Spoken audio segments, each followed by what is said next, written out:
আল্লাহর ভালোবাসা এমন এক ভালোবাসা যা দুনিয়ার সব ভালোবাসার চেয়ে অনেক উচ্চতর ও পবিত্র।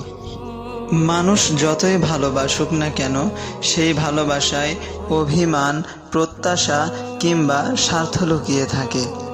কিন্তু আল্লাহর ভালোবাসা কখনো স্বার্থের উপর নির্ভর করে না। তিনি বান্দাকে তার গুনাহের পরও ডাকেন, ক্ষমা করেন, আবার ফিরিয়ে নেন। আল্লাহর ভালোবাসা পাওয়া যায় তার আদেশ মেনে চলায়, নামাজ, কোরআন, সৎ কাজ, দোয়া ও মানুষকে উপকার করার মাধ্যমে।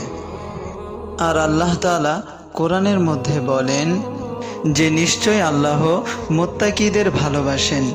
আল্লাহর ভালোবাসা এমন এক প্রশান্তি যা দুনিয়ার সব কষ্টের মাঝেও অন্তরে শান্তি এনে দেয়। যখন কেউ সত্যি আল্লাহকে ভালোবাসে, তখন তার দোয়া, তার নামাজ, তার প্রতিটি শ্বাসই হয়ে যায় সান্ত্বনার উৎস। আর সবচেয়ে সুন্দর ব্যাপার হলো যে আল্লাহকে ভালোবাসে, আল্লাহও তাকে ভালোবাসেন। আর আল্লাহর ভালোবাসা পেলে মানুষ কখনো একা থাকে না।